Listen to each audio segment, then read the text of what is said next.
let us begin. And first and foremost, Becca, I have one question to you. Why does it always take you so long to make videos?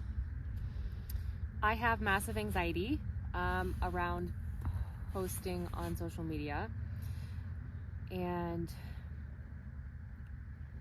also I have a job to do here, and so that's the forefront of my operations and what's in my mind every morning when I wake up. And making a video or making an Instagram post is definitely in the back, very, very far back.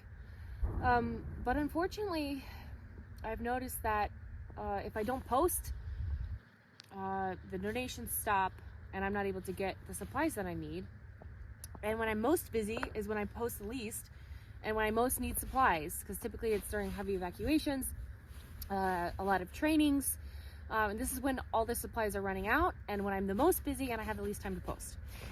Additionally, I sometimes read the comments, and I posted some videos without makeup in the summer, just kind of, I think I was talking about an evacuation video and a vehicle, and didn't really get much interaction. But then I posted a picture with some makeup and looking a little more technical, and I've noticed that people really respond more to that, which is kind of sad, actually, really sad.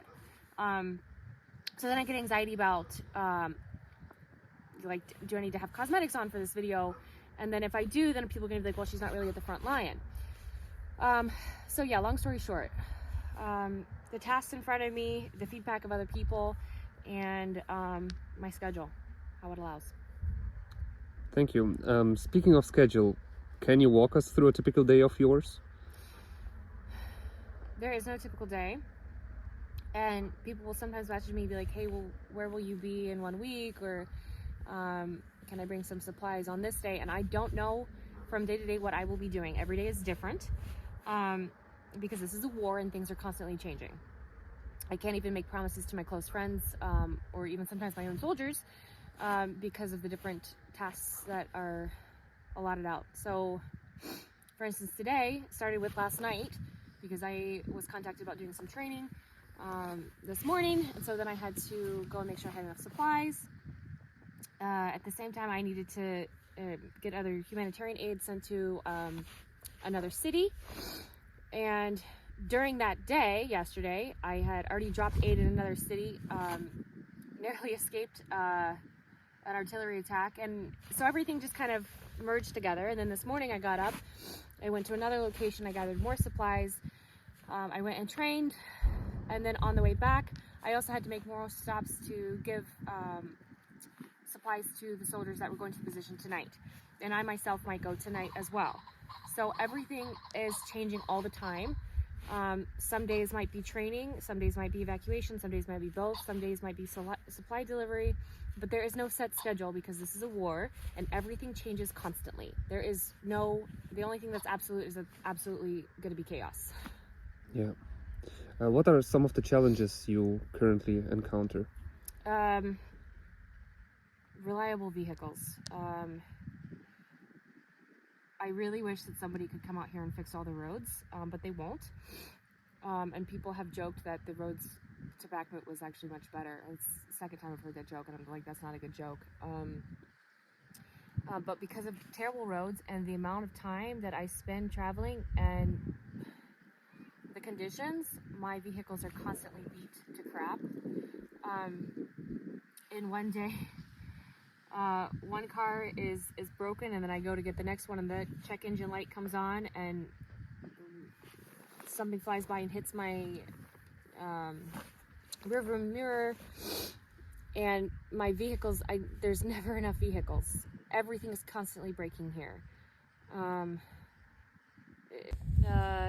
And also, this is a war of consumables. So I'm constantly running out of medical supplies because they're being used every single day. And so today I was trying to supply our new fighters who are going to the position. I know this. Everyone knows this. And I am the last person between them and the position who can make sure that they have normal tourniquets and normal supplies. And I was running out of tourniquets, and the amount of anxiety that this caused me, knowing that this is something that can save their life, that they need, that I don't have enough of. is horrible. It's a horrible feeling knowing that they need something and you can't give it to them because you don't have any left. That's not something I would wish on anyone, especially when it's a life and death situation for them. The amount of responsibility and emotional distress I feel over this is really uncomparable. That for me is the worst part in this situation, is knowing that something needs to be fixed, that if I don't do an intervention, if I don't give this person IFAK or a tourniquet, they can die. That is a lot of responsibility. And that's definitely the most stressful part of all of this. Yeah, that's how it is. Yeah. With all of these challenges you just named, what keeps you going? My boys, my soldiers, which I wish that each and every one of you guys could meet so you could see how amazing they are. They're so brave. They're incredibly brave. They have balls of steel. I don't know how they fit them in their trousers. I'm going to be honest. These guys are so brave. They're motivated. They're persistent. They're courageous. They're kind. They're always looking out for each other. And at the end of the day, no matter how crappy my day has been, I know that I can get back to base and talk to the guys. When they get back from position, I see them and I'm so excited to see them. And knowing what they're sacrificing, which is far more than I could ever even comprehend, makes everything worth it. 100%. Yeah. Is there anything you would like the viewers to know about the current situation? I think that there's a narrative, especially I see on Twitter, where it's very pro-Ukrainian, but it's also highly negative towards Russia, and it minimizes any advances or gains that Russia has done, and it glorifies Ukraine. And what it does is it undermines the struggle that our soldiers go through, because when we give this narrative like all is okay, everything is fine, then it really takes away from how difficult the situation is. And it's almost like putting our head under the sand and saying like everything's fine, I need to contribute less because everything is under control, when in fact it is very difficult. Ask the fighters. It's very difficult. And this narrative that everything's fine, everything's good, it can be actually very harmful. We should instead be asking ourselves, how can we help? What is needed? What is actually going on? And how can I contribute? That's what we should be asking ourselves. And that would probably be my next question. How can the viewers support you? You can help me help my guys. Get them tourniquets, get them IFAKs, get them red light headlamps, gloves, things that they need. Whatever you could imagine is a very cold and awful situation is what they're going through, and more. Except for at any moment they can die. And if they don't even have a headlamp, they don't even have warm gloves, this can be super demoralizing for them.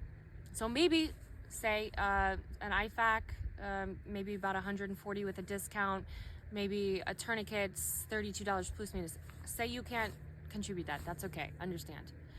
Send $5 and I'll put that towards a pair of gloves for them, or towards a tourniquet pouch so they can carry a tourniquet on their body armor. Anything helps. Anything helps. Thank you, Becca.